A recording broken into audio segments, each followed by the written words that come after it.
On July the 2nd, 2016, I posted on the Mount Carmel discussion board and also on Facebook that I had had a vision in which I heard a voice pleading for prayer for Florida, and I saw large incoming waves. I noted here that the fact I saw sand meant that if the vision I was seeing was going to be a flooding event or a tropical event, then I was beholding the very onset of such. The waves were huge, but the land had not yet flooded. And this was in concern to Florida. And that was on July the 2nd. I began calling prayer for Florida. In the week approaching August the 5th, as I watched Invest 97 go on, 97L go on to become Tropical Depression 97L, and then or Tropical Invest 97L, Tropical Wave 97L, eventually becoming named Tropical Storm and then Hurricane Earl, I began paying attention, and specifically because of the emphasis here in my vision of July 2nd to an event in 2010 regarding Pensacola, and going back to Tropical Storm Bonnie, which had also began as Invest 97L in 2010. So on August the 5th, I had a vision. I was instructed in the Spirit to note that this is it, an unexpected shift. The unexpected shift was a reference to focus and attention. For those paying attention, the vision reported on July the 2nd, the matter's now at hand. And so this was on August the 5th. Also on August the 5th, I made a video and I posted on YouTube a video titled Goodbye Earl, which detailed in greater detail the things that I'm telling you now in very brief summary. And it noted then what I had been observing of Earl, and it noted a pattern of storms in the Gulf of Mexico off the coast of Florida that afternoon on August the 5th. On August the 6th, meteorologists, news forecasters were drawing attention to the event off the coast of Florida. Just storms at that point, as far as they were concerned going to impact Florida. Still storms, expecting to be a heavy soaker event as of Monday, August the 8th. On Monday, August the 8th, had another vision, started emphasizing Houston for prayer regarding what was then off the coast of Florida. In the time frame, I also released a video on the same afternoon. We'll show that in a moment. In the video, I noted in the Spirit, my vision state, I had seen that the storm that they were forecasting at that time frame was going to continue west by northwest and go to the western edge of Mississippi and then shift sharply northward. I noted that that storm was in fact going to shift south a few degrees, and that it was going to strengthen and at some point develop an eye, and that it would at some point reach it would grow in strength to be recognized as an invest or perhaps a wave, but that I would not be surprised if it reached tropical storm status. Now, while it never became a named storm, you'll see in the course of this video through snippets of news footage that meteorologists at some point did in fact confess this thing was not only doing the damage of a tropical storm by Friday morning, it had all the components, and in their words, quote unquote, this thing is everything tropical except a name. This thing has everything that a tropical system would have except the name, is what they were saying on Friday. We'll show all of that. But you'll see that this was released August the 8th, 2:41 p.m. We'll show video illustrating that overnight. This was Monday, overnight, in the early morning hours, about 3 a.m. Tuesday. Satellite imagery on news broadcast showed the storm did indeed shift south, The low pressure system, which had been completely over land on Monday, had shifted south a few degrees, and as of Tuesday morning was not only half over land and half over water, it had developed counterclockwise rotation and storm bands and was gaining a lot of buzz on news media. So we'll look forward now and see what they had to say. We'll also see that on Tuesday afternoon, people were asking these forecasters if Houston could expect any rain from this event, and you'll see what they had to say in comparison to what we were saying here a day before on Monday, and what was being said in the video that was placed on YouTube Monday. Dallas put this into motion, the future radar, where the rain is going to be according to this computer model. More showers popping up in southern Alabama, southern Georgia, and even into the nighttime hours. Some of the showers coming from a direction you might not always think of it, coming from the east in some cases, and that gives you an idea of where there's that counterclockwise circulation coming. And this is what they don't realize right now. Come at you pretty much any direction right now. The system in the Gulf right now, off the coast of Florida, they're projecting to cast the heaviest rainfalls in the panhandle of Florida westward into Alabama and Louisiana. They're correct about that. But what they don't realize is that system in the Gulf, which they're now saying as of Monday afternoon, 2:13, as of Monday afternoon, 2:13, what they're saying is they don't expect this system to develop into an organized system. And that's their science. Science has become the god of this world, or the religion of this world, and intellect and logic has become its new god. And what they're not seeing is what the Lord has revealed to me, even just this very afternoon. This system is going to shift. What's in the Gulf right now is going to shift south a little bit, and by degrees a little bit more as it progresses westward, and it's going to develop an eye.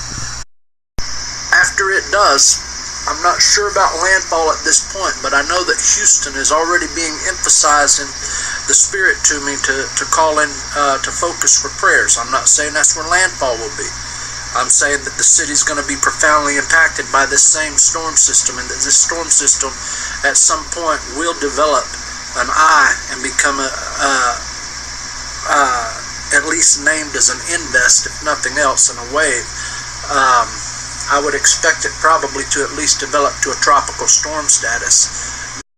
Here's a look at today's forecast in some cities around the country. Tuesday, August 9th, approximately 3 a.m. Note the storm system off the Gulf of Florida at that time was shifting south. By the next morning, meteorologists would be talking about the phenomenon, as it had also started to develop rain bands and counterclockwise rotation in the same time frame. Tuesday, August 9th, 6:01 p.m. Alex Wilson here with Mark Elliott. Southwest monsoon, one of our stories. Yeah, absolutely. And we've been taking a close eye on the Gulf Coast, still getting battered with heavy rains. Gulfport, Baton Rouge, Destin, all seeing showers and storms. And you've been talking about this very thing. Social meteorologist Ryan Davidson watching for your comments about the southeast. Yeah, Tyler wants to know, will the rain in Florida make its way over to Houston, lead some rain and a break from the heat? Yes, it is moving west. Yeah. Will it get all the way to East Texas, where there's been heat advisories for days upon day upon day? Maybe. It's going to really be Mississippi as that western cutoff. But if we get enough of that extra moisture through the western Gulf, then maybe Texas could get at least something. The sea breeze, if nothing else. Yeah, I think when we look towards the end of the week and your weekend, we're at least anticipating rain showers and thunderstorms may not be from our entity. That's the word viewer called it. I like that. Flood watches in effect from Louisiana all the way down into the west coast of Florida. So we are concerned with all this rain that we're expecting and that we've already seen. As of Tuesday, they started calling this system an entity because it had formed counterclockwise rotation and storm bands. The eye itself was still not a regular organized eye. It was it didn't have an eye, actually. The low pressure system was not circular and tight. At that time frame was oval, but they couldn't see the very things that I had already warned of on YouTube a day prior. that this system was going to shift south slightly, which you've seen in video segment in the middle of the night on Tuesday night. Radar imagery, satellite imagery showed it doing exactly that. It also formed storm bands overnight, and it formed counterclockwise rotation. And so it was getting a lot of buzz the following morning, Tuesday morning. And as it continued moving westward, it would do a couple of rare things while over land later in the week. At one point on Thursday, it would strengthen while it was over land in Mississippi, and overnight, Thursday into Friday morning, it would indeed organize and form an eye. The storm strengthened on Thursday, and by Friday, overnight, Thursday into Friday morning, it would organize. Even while it grew in strength on Thursday over land, it grew in organization early morning hours of Friday into Friday morning, which is also rare. This is footage from Friday afternoon, August the 12th. You can see here they're noting the defined eye, and that this storm on its damage alone is being compared at that time to a tropical storm. Pump system in the world, and then how long would it take to pump all this water out? When you look at the satellite picture right now, and you zoom in a little more carefully on it, this low pressure system is more organized today than it has been as we've been tracking it from Florida all week long. In fact, we're seeing some convection, some thunderstorms blowing up near where the circulation center is. Interesting that it would look its healthiest when it's farther inland. Now, is that a surprise? Because a lot of people would think, once things move over land, don't they generally become more disorganized? They should. In most cases, they do. But you have to remember, in this area, it's awfully swampy, especially down there in South Louisiana, so it is still pulling in a lot of energy from the waters there. These rainfall totals, I mean, really incredible. Like you guys were saying, I mean, up to 20 inches is estimated by our radar. This is the type of rainfall that you would see with a tropical depression or a tropical storm. This one is not classified as either. But go back and look at some of the historic storms that have struck this area. Hurricane Isaac in 2012. Here's some of the rainfall totals there. Kind of similar, 12 to 18 inches. That's what we're showing on our map here. This storm would actually go on to outperform the damage done by Isaac. Very, very slowly brought a tremendous amount of rainfall to parts of southeast Louisiana. And then even before that, there was Tropical Storm Allison in 2001. It actually made landfall in the Texas area. And this footage is also from Friday afternoon, August 12th, a little bit earlier in the day. All right, thanks, Bonnie. And again, great video coming in of what's going on there across South. And just a word to the wise: if you're going to take video, just turn the phone sideways. Then we can really fill up all these nice, beautiful white TVs we have. But again, we're seeing all that flooding because of this system, Carl. And this basically is everything tropical except official name. Yeah, it definitely has a real tropical component to it. When you think about all of the air that's being drawn into the system, it's sitting over, half of it is sitting over ocean temperatures that are near 90 degrees. So there's a tremendous amount of warmth and humidity in the atmosphere, and that's being drawn into the system. And as that moisture condenses out into cloud, then you're releasing latent heat. So a lot of the same processes that drive tropical systems are driving this system, even though the core of it is onshore. Yeah, and if you mentioned the core is warm too. This is a warm core system, unlike perhaps the mid-latitude or more the typical storm systems where the core is cold and cold air aloft. This is warm throughout the column of the atmosphere. That's a calling card of something tropical. Yeah, exactly right, exactly right. And there you see the water temperatures, all these areas in that sort of magenta shade there, that's where water temperatures are 88, 89, I mean, just way, way up there. So again, there's a lot of energy that is feeding into this thing. And you notice how the center has been just onshore over the last 48 hours. If it had been, say, 100 miles farther south, I think we'd be talking about something really different. But as it stands, it doesn't take much to cause this kind of flooding. This is a 40-hour loop, and I got to say, if this core had been maybe even just 30 miles further southeast, big disaster, a lot more people, hundreds of thousands of people in the New Orleans area. dealing with a disaster. This is near miss. They've got a very elaborate pump system in New Orleans, but it still can be overwhelmed if the rainfall rates are high enough. And there we are going forward, just a lot more rain as this thing only very slowly moves off towards the west. So here on Friday afternoon, this system had formed an eye, an organized eye. The core was warm throughout the entire thing from base to top. And they were saying it was everything tropical but a name. It was essentially a tropical storm. It just lacked the name. It was delivering the type of damage a tropical storm would deliver.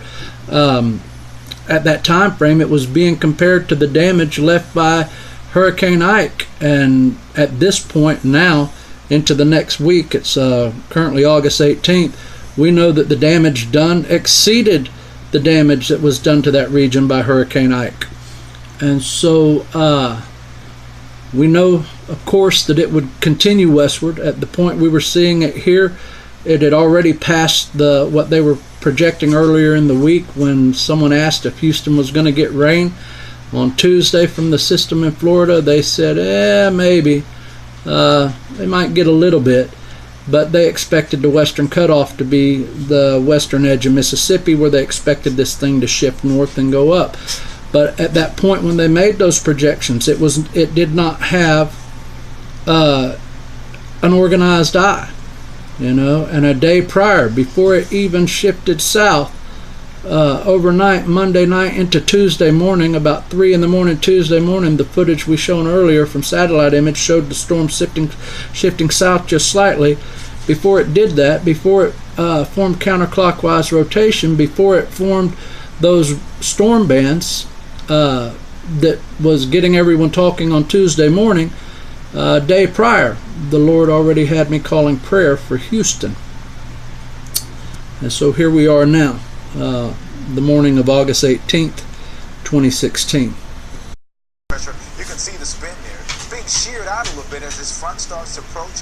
Front's not really going to blast through. That's one of our problems. If it was going to blast through, this rain wouldn't be sitting in place. But because it's doing what it is, the rain is really being kind of drawn up all the way up to the upper Midwest. In fact, the area of St. Louis and Missouri, these areas outlined here have a real good chance going into Ohio for having some very serious flooding issues as well, courtesy of what was happening in Louisiana. So that's what's been happening here throughout the day.